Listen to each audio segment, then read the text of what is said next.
우리 함께 인사하겠습니다. 잘 나오셨습니다. 성도님 얼굴만 봐도 은혜가 됩니다. 사랑하고 축복합니다. 사랑하고 축복합니다. 세계적으로 유명한 오페라 가수 중에 할버튼이라고 하는 분이 계신데요. 어느 날 자기 어린 아들과 친구들이 함께 노는 장면을 목격을 했습니다. 그때 자기 아들의 친구가 자기 아들에게 이런 말을 하는 것입니다. 야, 우리 아빠는 우리 이 시장님하고 아주 친해, 아주 자랑스럽게 말을 한 것입니다. 그러자 할버튼의 아들은 조금도 망설이지 않고, 그래? 우리 아빠는 하나님하고 친한데? 라고 말을 했다고 합니다. 할버튼이 아들의 그 말을 듣고 너무나 감사한 거예요. 너무나 기쁜 것이죠. 감격해서 눈물이 날 정도였다는 것입니다. 비록 세상에 유명한 사람들하고 친분이 없을지라도 자기 아들이 자기를 볼 때 우리 아빠는 하나님하고 친해, 그렇게 말할 수 있었다는 것은 물론 본인이 얼마나 스스로 잘했다라고 그렇게 생각은 안 했겠지만, 그래도 아이 앞에서 주일 성수하는 모습 보이고, 기도하는 모습 보이고, 말씀 읽는 모습 보이고, 예배하는 모습을 보이니까 아이가 자연스럽게 훈련시킨 것도 아니에요. 아이에게 주입한 것도 아닙니다. 그런데 친구들과의 대화에서 우리 아빠는 하나님하고 친해, 그렇게 말을 했다는 거예요. 저와 여러분의 자녀들, 손주들이 저와 여러분을 보면서 우리 아빠는, 우리 엄마는, 우리 할아버지는, 우리 할머니는 하나님하고 친해, 자연스럽게 이런 말이 나올 수 있기를 주님의 이름으로 축원합니다. 아멘이 너무 작으신 것 같아. 싫으세요? 주님의 이름으로 축원합니다. 하나님하고 친하다. 우리 엄마 아빠, 우리 할아버지 할머니는 우리 아이들이 보기에도 정말 하나님하고 친한 것 같아. 하나님을 너무 즐거워하고 좋아하고 신앙생활 열심히 하는 모습, 그 모습을 우리 아이들에게 보여줄 수 있기를 바랍니다. 제가 어린이 주일을 맞이해서 어린이와 관련된 말씀을 준비할까 하다가 본래 계획대로 사도행전 말씀을 묵상하게 된 것은 사도 바울이야말로 우리 신앙의 표준이기 때문입니다. 그가 위대해서가 아니에요. 그는 핍박자의 삶을 살지 않았습니까? 그만큼 핍박자였던 사람이 누가 있었겠습니까? 여러분이 과거 사도 바울처럼 예수 믿는 사람들을 돌로 쳐 죽인 적이 있습니까? 교회를 핍박한 적이 있습니까? 우리는 그런 일이 없었어요. 그런데 사도 바울이 변화를 받아서 주님 앞에 충성된 일꾼이 되지 않습니까? 주님께서 자신에게 주신 은혜가 너무 크기 때문에 그 은혜를 갚기 위해서라도 목숨 걸고 돌에 맞아 가면서, 감옥에 갇혀 가면서, 다른 사람들이 비방하고 냉대해도 그것을 참아가면서 주님의 복음을 증거한 사도 바울, 그 사도 바울의 모습을 저와 여러분이 본받을 수 있기를 바랍니다. 그래서 어린이 주일이지만 제가 계속해서 이 말씀을 함께 묵상을 하려고 하는 것입니다. 사도 바울처럼. 또 오늘 본문 말씀을 보면 사도 바울을 도와주었던 많은 동역자들이 등장하고 있어요. 오늘 말씀의 제목이 연합하여 함께 할 때 오는 은혜라는 제목을 제가 정해 보았습니다. 사도 바울의 복음 사역은 사도 바울 혼자서만 이루어낸 것이 아니었다는 것이죠. 그와 함께 연합해서 함께 해주는 수많은 동역자들이 있었기 때문에 사도 바울이 많은 복음 사역을 감당할 수 있게 되었던 것입니다. 오늘 본문 말씀은 사도 바울의 2차 선교 여행 중에 고린도라고 하는 지역에서의 사역을 우리에게 보여주고 있습니다. 고린도는 아가야 지방의 수도였습니다.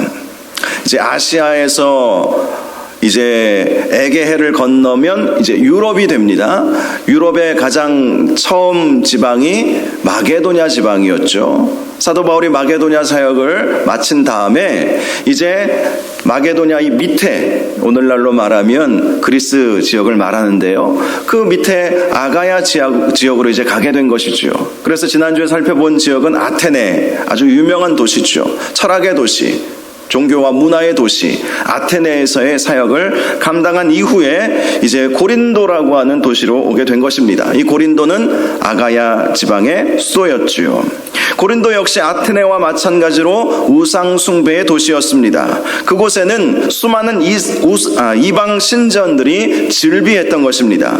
또한 고린도는요, 상업과 무역이 발달해서 많은 부를 누리고 있는 도시였습니다.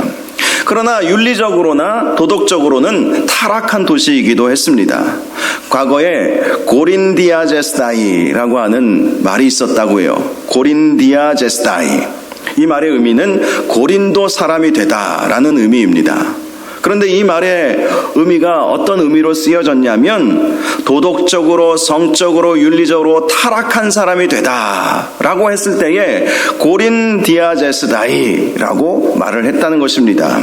그만큼 고린도는 우상 숭배와 도덕적, 성적 타락이 극심한 도시였다는 것입니다.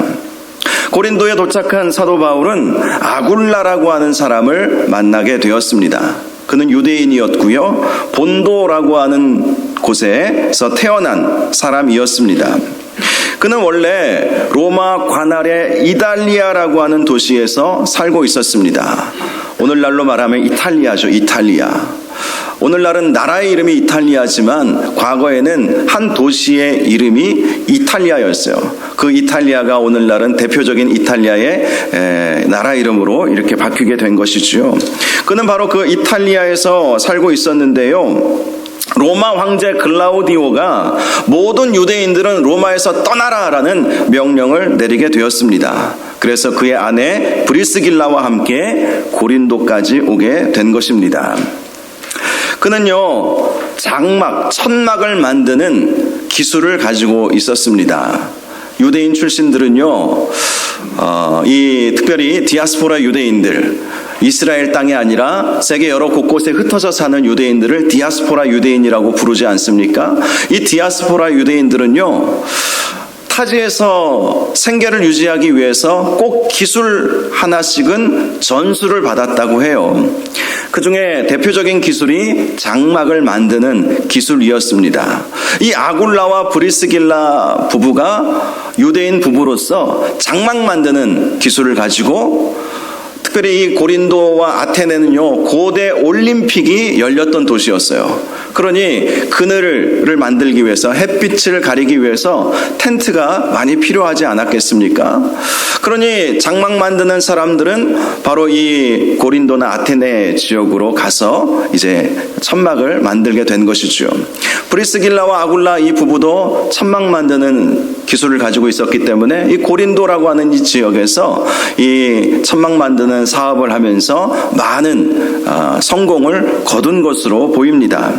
그런데 3절을 보니까 생업이 같음으로 함께 살며 일을 하니 이렇게 말씀하고 있죠.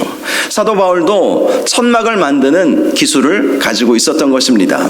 사도 바울도 디아스포라 유대인 출신이었죠. 길리기아 다소라고 하는 지역에서 사도 바울도 태어나지 않았습니까? 그래서 그의 부모로부터 그도 기술을 하나를 전수받았는데 그것이 바로 천막을 만들었던 기술이었습니다. 아마도 사도 바울이 이제 호롤단신 고린도로 가지 않았습니까? 지금 사도 바울과 함께 사역했던 실라와 디모데는 마게도냐 지역에 아직 남아 있어요. 사도 바울이 데살로니가에서 온 유대인들에 의해서 베레아에서 복음을 전하다가 도망쳐서 급히 아덴으로 내려오지 않았습니까? 그러면서 자기와 함께 동역했던 제자들인 실라와 디모데는 마게도냐 지역에 남겨두었습니다. 그래서 디모데는 데살로니가 교회에 보내주었고요, 실라는 빌립보 교회로 보내주었습니다. 너무 급하게 나오다 보니까 복음을 전했던 그 교회들을 다시 안정시키고 복음을 다시 한번 깊이 뿌리 내릴 수 있도록 돕기 위해서 실라와 디모데를 남겨둔 것이죠. 그러니 홀롤 단신으로 고린도에 오게 된 것입니다. 아테네에서도 홀롤 단신 사역하다가 많이 힘들지 않았습니까? 많은 철학자들과 논쟁을 했지만 예수 믿는 사람들을 많이 얻을 수는 없었어요. 그리고 나서 이제 고린도에 또 홀로 오게 되었는데 하나님의 은혜로 같은 생업을 가지고 있는 브리스길라와 아굴라 부부를 만나게 된 것입니다. 아마도 사도 바울은 일거리를 찾은 것 같아요. 뭐라도 먹고 살아야 되고 또 사역을 하려면 또 필요한 재정이 있어야 되지 않겠습니까? 그래서 자신이 가지고 있는 천막 만드는 기술을 가지고 천막 만드는 사람들을 찾아가서 일거리가 있는지 물어보았을 것입니다. 바로 거기서 브리스길라와 아굴라라고 하는 유대인 부부를 만나게 되었던 것입니다. 자, 그리고 그 두 부부를 만남으로 인해서 이제 평일에는 장막을 만들고 또 안식일에는 유대인의 회당에 나아가서 복음을 전할 수 있는 기회를 얻게 된 것이죠. 이렇게 사도 바울의 사역이 시작이 된 것입니다. 브리스길라와 아굴라 부부를 만남으로 인해서 사역이 시작이 되었다라고 할 수 있는 것입니다. 그리고 5절을 보니까 이제 실라와 디모데가 마게도냐로부터 내려오게 되었죠. 마게도냐에 남겨두었던 이 실라와 디모데, 이들이 고린도에서 다시 만나게 되었는데 디모데는 데살로니가 교회에 보냈는데 디모데가 오면서 사도 바울에게 이런 소식을 전해 주었습니다. 데살로니가 전서 기록을 보면 우리가 알 수 있는데요. 데살로니가 교회가 유대인들의 핍박이 있었음에도 불구하고 데살로니가 전서 1장 말씀을 보니까 그들이 믿음의 역사와 사랑의 수고와 소망의 인내를 가지고 복음을 끝까지 붙잡고 있다, 이 소식을 전해준 것입니다. 그래서 사도 바울이 너무나도 기뻐서 마게도냐와 아가야 지방의 본이 되었다라고 말할 정도로, 데살로니가 교회는 유대인들의 핍박이 극심했지만 데살로니가 교회 성도들은 끝까지 믿음을 지켜냈다, 그 소식을 듣게 된 것입니다. 또 빌립보 교회로 보냈던 실라가 가지고 온 소식은 빌립보 교회가 계속해서 성장하고 있고, 이 사실은 빌립보서 내용을 통해서 알 수가 있습니다. 빌립보 교회가 계속해서 성장해 나아가고 있고, 또 사도 바울의 사역을 위해서 풍성한 선교 헌금도 가지고 왔다고 기록하고 있습니다. 당시 사도 바울은 생업을 위해서 천막 만드는 일을 할 수밖에 없었지만 이 빌립보 교회의 성도들이 보내준 이 헌금으로 인해서 그는 생업을 위한 일보다 복음을 전하는 일에 더 매진할 수 있게 된 것이죠. 그래서 오늘 본문을 보면 이렇게 말씀합니다. 하나님의 말씀에 붙잡혀 유대인들에게 예수는 그리스도라 밝히 증언할 수 있게 되었다. 하나님의 말씀에 더욱더 붙잡히게 되었다라는 것이죠. 디모데와 실라가 오기 전에는 평일에는 먹고 살기 위해서 또 돈을 모으기 위해서 일을 하였고, 안식일에는 회당에 가서 복음을 전했지만 디모데와 실라가 오고, 특별히 실라가 빌립보 교회에서 보내준 풍성한 선교 헌금을 통해서 이제는 본격적으로 하나님의 말씀에 붙잡혀서 말씀에 매진할 수 있게 되었다라는 사실을 우리에게 말씀해 주고 있는 것입니다. 그런데 6절을 보니까 유대인들의 핍박이 시작이 되었습니다. 유대인들이 사도 바울이 전했던 복음을 비방한 것이죠. 그러자 사도 바울은요, 옷을 털면서 너희 피가 너희 머리로 돌아갈 것이요 나는 깨끗하니라, 이후에는 이방인에게로 가리라 라고 말을 했습니다. 보통 유대인들이요, 이방인 지역을 방문하고 나오면 옷을 털어내거나 신발에 먼지를 털어내는 그런 관습이 있었습니다. 그런데 사도 바울은 거꾸로 한 거예요. 사실 사도 바울이 생각한 것은 혈통적 유대인이 진짜 유대인이 아니라 하나님께서 보내신 예수 그리스도를 믿는 자들만이, 비록 혈통적으로는 이방인이라 할지라도 그들이 진정으로 하나님의 자녀이다, 하나님께서 택하신 사람들이다, 이런 생각을 가지고 있었기 때문에 복음을 받아들이지 않는 유대인들을 향해서 옷을 털어버린 거예요. 옷을 털면서 나는 너희와 상관이 없다, 너희의 피는 너희의 머리로 돌아갈 것이다, 이렇게 말하면서 더 이상 유대인의 회당에 들어가서는 복음을 전할 수 없게 되었습니다. 하지만 이 일을 계기로 인해서 7절을 보니까 거기서 옮겨 하나님을 경외하는 디도 유스도라 하는 사람의 집에 들어가니 그 집은 회당 옆이라. 하나님을 경외하는 디도 유스도의 집에서 회당이 아니라 그 집이 중심이 되어서 고린도 교회 사역이 시작이 되었다는 것입니다. 그리고 8절을 보면 회당장 그리스도보가 온 집안과 더불어 주를 믿으며 수많은 고린도 사람도 듣고 믿어 세례를 받게 되었다라고 말씀하고 있습니다. 이렇게 회당장까지도, 유대인들은 예수 믿지 않아도 당시 그 회당의 회당장이었던 그리스도와 그의 가족들이 예수님을 믿게 되는 그러한 열매를 얻게 되었던 것입니다. 고린도전서 1장 14절을 보니까요, 나는 그리스도와 가이오 외에는 너희 중 아무에게도 세례를 베풀지 않았다, 이런 말씀이 나와 있습니다. 그래서 많은 학자들이 여기 앞에서 말씀하고 있는 디도 유스도가 가이오일 것이다, 이렇게 짐작을 하고 있습니다. 바로 이렇게 가이오와 또 그리스도가 예수님을 영접하는 그러한 일이 있게 된 것이고, 그들뿐만 아니라 수많은 고린도 사람들이 주님 앞으로 돌아오는 놀라운 은혜의 역사가 있게 되었다라는 것을 알 수가 있습니다. 보통 이 정도 되면 사도 바울은 다른 지역으로 이제 선교하기 위해서 떠나기 마련입니다. 늘 사도 바울의 사역은 복음을 전하고 또 예수 믿게 하고 세례를 주고 또 어느 정도 사람들이 모이게 되면 그들 가운데 지도자를 한 사람 세우고, 혹 아직 믿음이 연약하면 사도 바울의 동역자 중에 한 사람을 그곳에 더 머물게 해서 교회를 든든히 세우고 자신은 다른 지역으로 선교하는 방식을 늘 그렇게 전략을 가지고 있었거든요. 그래서 이렇게 수많은 고린도 사람들이 예수 믿게 되자 사도 바울은 이제 다른 지역으로 가야 되겠다, 이런 생각을 하게 되었던 것입니다. 그런데 9절과 10절을 보니까요, 한밤중에 환상 가운데 사도 바울이 주님의 음성을 듣게 되죠. 이런 음성을 들었습니다. 두려워하지 말며 침묵하지 말고 말하라. 내가 너와 함께 있음에 어떤 사람도 너를 대적하여 해롭게 할 자가 없을 것이니 이는 이 성 중에 내 백성이 많음이라. 이런 주님의 음성을 듣게 된 것입니다. 이 말씀의 의미는 무엇입니까? 떠나지 말고 더 머물면서 담대하게, 두려워하지 말고 복음을 전하라는 것이죠. 너를 해할 자가 없을 것이다. 특별히 이 성에는 아직도 내 백성이 많기 때문에 네가 그동안 늘 잠시 몇 주간, 몇 달간 머물다가 다른 지역으로 갔지만 이 고린도에서는 더 오랫동안 머물면서 사역하라는 그런 말씀이었던 것이죠.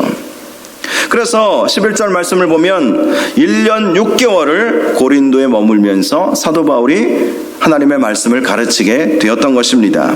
이 1년 6개월, 한 지역에 1년 6개월을 머문 것은 그동안 사도 바울이 1차, 2차 선교 사역을 통틀어서 가장 오랜 기간 동안 한 지역에 머물렀던 그런 기간이라고 할 수 있습니다. 성령님께서 말씀하시는 대로 사도 바울은 늘 순종했기 때문에 떠나라면 떠나고, 머물라면 머물고, 일하라면 하고, 침묵하라면 침묵하고, 늘 성령님께서 말씀하시는 대로 순종하면서 사역을 했던 것입니다. 그런데 12절 말씀을 보니까 갈리오라고 하는 사람이 아가야의 총독으로 새로 부임하게 되는 일이 있게 되었습니다. 역사의 기록에 의하면 AD 51년에 이 갈리오라고 하는 사람이 아가야 지방의 총독으로 부임하게 되었다고 알려져 있습니다. 갈리오는요, 학자 출신의 집안 사람이었다고 합니다. 그리고 비교적 온건파였다고 해요. 이렇게 새로운 총독이 이 고린도 지역에, 이제 아가야 지역에 부임해 오자 유대인들이 사도 바울을 고소하게 되었습니다. 사도 바울을 고소한 내용은 우리가 본문을 통해서 발견할 수가 있죠. 13절을 보니까 말하되 이 사람이 율법을 어기면서 하나님을 경외하라고 사람들을 권한다. 이러한 죄목으로 이 갈리오에게 사도 바울을 고소하게 된 것입니다. 그러나 갈리오는요, 학자 출신이었기 때문에 또 온건파였기 때문에 이 유대인들의 고소 내용을 듣고 이 문제가 로마법에 의해서 판결할 수 있는 문제는 아니구나라는 사실을 알게 되었습니다. 그래서 그들의 언어와 명칭, 그리고 그들의 법, 즉 율법에 관한 문제라는 것을 정확하게 알고 이 문제에 대해서 나는 법적으로 처리할 뜻이 없다라는 사실을 분명히 하면서 이들을 고소한 이 유대인들을 법정에서 쫓아버렸습니다. 오늘날로 말하면 유대인들의 고소를 기각시켜 버린 것이지요. 그리고 17절을 보니까 모든 사람이 회당장 소스데네를 잡아 법정 앞에서 때리되 갈리오가 이 일을 상관하지 아니하였다, 이렇게 말씀하고 있습니다. 아마도 회당장 소스데네는 그 이전에 회당장이었던 그리스보 후임으로 회당장이 된 것 같습니다. 그리스보는 이제 예수님을 믿는 사람이 되었기 때문에 회당장으로 자격을 박탈하고 이제 소스데네라고 하는 사람을 새로운 회당장으로 세운 것이죠. 그런데 이렇게 그들이 법정에서 쫓겨나자 모든 사람이 그 소스데네를 잡아서 법정 앞에서 때렸다는 것이죠. 그런데 갈리오는 이 일에 상관하지 않았다, 이런 말씀을 하고 있습니다. 여기서 말하는 모든 사람은 예수 믿게 된 사람을 말하는 것은 아닙니다. 만약에 그랬다면 사도 바울이 말리지 않았겠습니까? 이들은 아마 유대인을 싫어했던 그러한 고린도 사람들이었을 거예요. 유대인들을 혐오했던 당시에 고린도 이방인들이 있었기 때문에 그들의 별거 아닌 것으로 자꾸 고소를 남발하는 유대인들을 보면서 그들의 대표자인 소스데네를 붙잡고 때리게 된 것이죠. 결국 이 일이 일어나게 된 것은 하나님께서 사도 바울에게 약속해 주신 일이 이루어졌다는 것을 보여주는 것입니다. 주님께서 사도 바울에게 이런 말씀을 해주시지 않았습니까? 내가 너와 함께 있음에 어떤 사람도 너를 대적하여 해롭게 할 자가 없을 것이다. 하나님이 약속해 주신 그 말씀 그대로 사도 바울을 해롭게 하려고 했지만 오히려 그들이 법정에서 쫓겨나고 또 회당장 소스데네는 다른 이방인들에게 얻어맞는 일이 벌어지게 된 것입니다. 이로 인해서 이 사도 바울의 이 선교 사역은 더 크게 확장될 수 있게 되었던 것입니다. 자, 그렇다면 오늘 본문의 내용이 여기까지인데요. 이 본문 내용을 통해서 우리에게 하나님께서 말씀하시고자 하는 것이 무엇일까라는 것이지요. 그것은 바로 사도 바울이 이렇게 복음을 고린도 지역에서 활발하게 증거할 수 있었던 중요한 이유가 있다는 것을 우리에게 말씀해 주기 위해서라는 것입니다. 지금 아가야 지방에서 두 도시에서 사역을 했습니다. 바로 아테네와 고린도라고 하는 이 두 지역에서 사역하지 않았습니까? 그런데 아테네에서는요, 예수 믿는 사람들을 얼마 얻지 못했어요. 3-4명 정도 겨우 얻을 수 있었죠. 그리고 사도 바울은 교회도 세우지 못하고 그리고 쫓겨나다시피 해서 고린도까지 오게 된 것입니다. 그런데 이 고린도에서는요, 다시 수많은 동역자들을 만나게 되었죠. 결국 아테네와 이 고린도의 사역에서의 중요한 차이점이 있다면 함께 동역해주는 사람이 있었느냐 없었느냐의 차이가 있었다는 것입니다. 복음은 똑같고요, 복음을 증거하는 사도 바울도 똑같습니다. 그런데 함께 동역해주는 사람이 있느냐 없느냐에 따라서 굉장한 차이가 있게 되었다는 것을 오늘 본문이 우리에게 말씀해주고 있는 것이죠. 사도 바울은 고린도에 도착해서 하나님의 은혜로 아굴라, 브리스길라 부부를 만나지 않았습니까? 그들은 본래 로마 출신들인데요, 로마에서 예수 그리스도를 믿었을 것으로 그렇게 사람들이 보고 있습니다. 왜냐하면 이 아굴라와 브리스길라 부부에게 사도 바울이 복음을 전하고 그들을 회심시켰다는 내용이 없어요. 그들이 로마 출신, 로마에서 살다가 지금 쫓겨나 고린도까지 오게 되었기 때문에 아마도 이전에 세워졌던 이 로마 교회 출신이 이 고린도에 내려오게 된 것이고 사도 바울을 만나게 된 것이다, 이렇게 보죠. 그래서 그들은 사도 바울을 만나자마자 정말 사도 바울의 신실한 동역자들이 되어 주었던 것입니다. 로마서 16장 4절을 보니까 이 브리스길라 아굴라 부부에 대해서 이렇게 말씀해 주고 있습니다. 그들은 내 목숨을 위하여 자기들의 목까지도 내어놓은 사람들이다.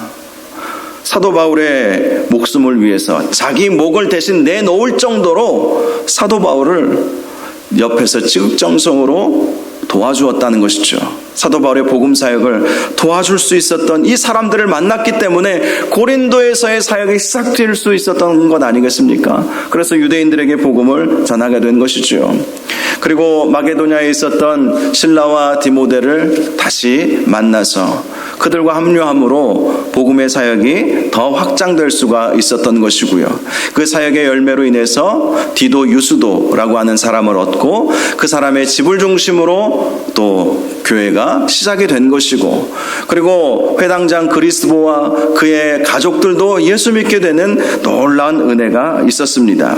그 외에도요, 더 많은 동역자들이 사도 바울의 서신들을 보면 이 고린도 교회에서 사도 바울에게 은혜를 받고 사도 바울을 도와주었던 사람들이 등장하고 있습니다. 로마서 16장 5절을 보니까 아시아에서 그리스도께 처음 맺은 열매인 에베네도라고 하는 사람이 등장합니다. 바로 이 사람이 고린도 출신이에요. 바로 이 에베네도가 사도 바울의 첫 열매였다. 이 첫 열매라는 것은 사역자로서의 첫 열매를 말하는 것입니다. 사도 바울을 도와주었던 아주 귀한 일꾼이 바로 이 에베네도였다는 것이죠. 또 고린도전서 16장 15절을 보니까 아가야의 첫 열매요 또 성도 섬기기로 작정한 줄을 아는 스데바나가 있었다, 이렇게 말씀합니다. 이 스데바나도 고린도 교회의 아주 귀한 일꾼이었어요. 이 스데바나가 바로 사도 바울을 도와서 고린도 교회를 정말 신실하게 성도 섬기기로 작정한 그러한 사람이 바로 이 스데바나였다는 것이죠. 고린도전서 16장 17절을 보니까 부드나로와 아가이고가 등장하고 있습니다. 이들도 고린도 교회에서 얻은 사도 바울의 동역자들이죠. 말씀을 보니까 그들은 고린도 교회에 부족한 것을 채워주었다, 이렇게 말씀하고 있습니다. 여러분, 교회라고 뭐 완벽하겠습니까? 완전한 교회는 천국에 가야 있어요. 완전한 교회는 이 세상에 없습니다. 늘 부족하죠. 우리가 우리 교회를 보아도 뭐 다 완벽하게 다 모든 조건을 갖추고 있지는 않잖아요. 세상에 어느 교회든지 다 마찬가지입니다. 뭐 수만 명 모이는 대형 교회도 부족한 면들이 왜 없겠어요. 그런데 이 부드나로와 아가이고는 그러한 부족한 면들을 보면 그것을 채워줄 수 있는 동역자들이었다는 것을 알 수가 있는 것입니다. 바로 이렇게 1년 6개월 동안 고린도에서 사역하면서 사도 바울과 함께 동역하는 이러한 일꾼들로 인해서 교회가 계속해서 부흥하고 또 핍박이 와도 그것을 이겨내고 오히려 하나님께서 역사를 반전시켜 주셔서 사역이 방해받지 않도록 그렇게 해 주었던 것입니다. 그렇습니다. 함께 연합하여 일할 때에 하나님의 교회는 부흥의 은혜, 또 하나님의 기적의 역사들이 일어나게 된다는 것입니다. 물론 고린도 교회에 문제가 전혀 없었던 것은 아닙니다. 고린도전서 내용을 보면 고린도 교회는 많은 일꾼들이 있었기 때문에 더 그럴 수도 있겠지만 참 많은 문제들이 보여지고 있지 않습니까? 많은 은사들이 나타나기는 했지만 사랑이 부족한 때가 있었어요. 그래서 고린도전서 13장이 사랑장이죠. 그 사랑을 왜 강조했겠습니까? 고린도전서 11장 12장을 보면 은사에 대한 말씀이 나오는데 은사들이 정말 풍성하게 나타났던 교회가 고린도 교회였어요. 사도 바울이 1년 6개월 동안 목회하면서 또 수많은 동역자들을 세워가면서 성도들이 신앙이 깊어진 것이죠. 그런데 그렇게 은사가 나타났지만 사랑이 부족하기에 가장 큰 은사를 너희에게 보이리라 라고 하시면서 고린도전서 13장에서 사랑을 강조한 것이죠. 또 고린도 교회는요, 기도는 많이 했지만 말씀이 약했습니다. 뭐 그럴 수도 있겠죠. 말씀을 우리가 뭐 10년 20년 설교 말씀을 들어도 말씀이 정확하게 말씀을 이해하거나 또 하나님의 말씀을 깊이 바라보지 못하는 분들도 사실 많이 있기 때문에 더 그렇지 않겠습니까? 그런데 그렇게 문제 많은 고린도 교회를 향해서 사도 바울은 이런 표현을 했습니다. 고린도전서 1장 2절을 보면 고린도에 있는 하나님의 교회 곧 그리스도 예수 안에서 거룩하여지고 성도라 부르심을 받은 자들. 자, 문제가 많다고 해서 성도가 아닌 것은 아니라는 것이죠. 문제가 많다는 소식을 듣고 지금 붓을 들어서 고린도 전서를 썼는데요. 사도 바울이 이 고린도 교회 성도들을 향해서 예수 안에서 거룩하여지고 성도라 부르심을 받은 자들이다. 그들에게 그렇게 당신들은 성도다, 거룩하여진 성도다라고 말씀해 주고 있습니다. 또 각처에서 우리의 주 곧 그들과 우리의 주 대신 예수 그리스도의 이름을 부르는 모든 자들, 즉 이 고린도 교회 성도들은 교회 안에 여러 가지 문제들도 있고 실수도 있고 연약함도 있었지만 그들은 우리의 주 대신 예수 그리스도의 이름을 부르는 자들이기 때문에 그래서 그들은 교인이고 성도가 되었던 것이죠. 그렇습니다. 그렇게 부족하고 연약하지만 그래도 이들이 가장 잘한 것은 서로 연합해서 교회를 섬기고 또 여러 사역들을 감당했다는 것에 있지 않습니까? 부족하면 부족한 대로 교회를 섬기는 것, 그것이 가장 중요한 것 아니겠어요? 오늘 어린이 주일입니다. 어린이의 특징은요, 서로 언제든지 하나가 된다는 거예요. 아이들끼리 잠시 사이가 좋지 않을 때도 있어요. 저도 우리 아이들 키우면서 친구들하고 이렇게 놀다 보면 별거 아닌 거 가지고 싸울 때도 있죠. 장난감 하나 가지고 서로 내가 먼저 가지고 놀 거야, 이거 내 거야, 뭐 이러면서 그렇게 싸울 때도 분명히 있습니다. 그런데 여러분, 아이들끼리 원수 맺는다는 말 들어보셨습니까? 원수 맺는 것은요, 어른들이 하죠. 아이들은 서로 미워할 수는 있습니다. 삐질 수도 있어요. 그런데 원수 맺지 않습니다. 그것이 아이들이 가지고 있는 가장 큰 특징입니다. 그런데 교회 다니고 열심히 신앙생활을 하는 성도들 가운데에서도 원수까지는 아니더라도 한 번 눈 밖에 나면 다시는 친해지고 싶지 않아 하는 그런 마음을 가질 때가 있어요. 그래서 예수님께서 어린아이와 같지 아니하고서는 결코 천국에 갈 수 없다는 말씀을 하신 것 아니겠습니까?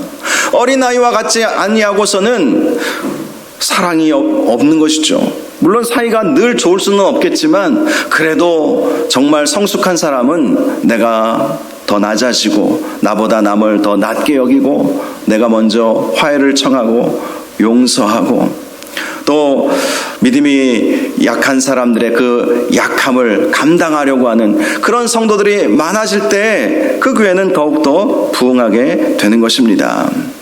저는 우리 교회가 또 저와 여러분이 바로 이렇게 서로 하나 되고 연합하고 서로 사랑하며 주님의 몸된 교회를 아름답게 섬겨 나갈 수 있기를 바랍니다. 고린도 교회가 문제는 있었지만 하나님께서 기뻐하시는 교회가 될 수 있었던 것은 사도 바울 혼자서 열심히 복음 전해서 그렇게 된 것이 아니었다는 것입니다. 사도 바울과 함께 동역했던 사람들이 있었기에 사도 바울을 통해서 복음이 확장될 수 있었던 것입니다. 그리고 고린도 교회는 많은 성도들에게 귀감이 되는 교회로 날마다 성숙되어질 수 있었던 것입니다. 제가 늘 기도하고 있는 기도 제목 중에 하나는 우리 교회가 좋은 소문 나기를 원합니다 라는 기도의 제목입니다. 물론 우리 교회에 대해서 나쁜 소문이 있어서 제가 이런 기도를 드리는 것은 아닙니다. 더 좋은 소문, 저 서부중앙교회는 참 성도들이 참 착한 것 같다. 저 교회 성도들은 또 저 교회는 왠지 마음이 가. 이런 말을 좀 들으면 너무 좋겠다. 예루살렘 교회가 사실 그런 것 아니겠습니까? 사도행전 2장 47절을 보니까 온 백성에게 칭송을 받으니 주께서 구원받는 사람을 날마다 더하게 하셨더라. 온 백성에게 칭송을 받으니까 예루살렘에 있는 사람들이 이제 예수 믿게 된 사람들 참 대단하다. 사랑이 많구나. 특별히 이들이 칭찬을 받았던 것은요, 구제에 열심을 내었고 서로 사랑하고 내 것을 내 것으로 주장하지 아니하고 서로 나누어 주는 모습을 이웃들이 다 본 거예요. 그러다 보니 많은 사람들이 예루살렘 교회를 칭찬할 수 있게 되었던 것입니다. 그래서 우리 교회가 이러한 칭찬을 듣기를 원합니다. 이 칭찬은요, 목사 한 사람 잘한다고 해서 이 칭찬이 퍼지는 것이 아니에요. 우리 장로님들, 우리 안수 집사님들, 우리 교회를 섬기는 재직들, 우리 모든 성도들이 사도 바울과 함께 동역했던 이러한 사람들, 사도 바울의 사역을 함께 돕고 기도해주고 또 교회에 부족한 것을 채워주는 그러한 사람들이 있었기 때문에 교회가 칭찬받고 성장해 나아갈 수 있게 되었던 것입니다. 저와 여러분이 바로 이렇게 교회를 아름답게 섬기셔서 저는 우리 아이들에게 엄마 아빠처럼 신앙생활하면 되겠구나, 그런 말은 안 할 수 있겠지만 그러한 이 아이들의 그 깊은 내면 속에서, 마음 속에서 그런 생각을 가질 수 있으면 좋겠습니다. 엄마처럼, 아빠처럼, 우리 할아버지 할머니처럼 신앙생활하면 예수 저렇게 믿는 것이 예수 잘 믿는 것이구나. 그래서 우리 아이들이 우리 할아버지는 하나님하고 정말 친해, 우리 엄마 아빠는 하나님하고 너무 친해, 그러한 자연스러운 그런 말이 나올 수 있는 그런 저와 여러분들 될 수 있기를 주님의 이름으로 축원합니다. 시간 우리 함께 찬양하고 기도하는 시간을 갖겠습니다. 오늘 우리가 함께 부를 찬양은요, 이 축복하는 찬양인데요, 우리가 서로 하나님의 자녀 되고 또 하나님의 일꾼 되었기에 또 우리가 주 안에서 한 가족 되었기에 정말 서로 사랑하기를 원합니다. 서로 하나님의 은혜가 넘치기를 원합니다. 이런 마음으로 우리 손을 좀 펼치시고 함께 갑시다, 함께 일합시다, 함께 섬깁시다, 이런 마음으로 우리 찬양 같이 부를 수 있기를 바랍니다. 우리 손을 쭉 이렇게 한번 펼치시고 서로를 때로는 한 번씩 바라보시면서 우리 이 축복의 찬양을 함께 부르도록 하겠습니다.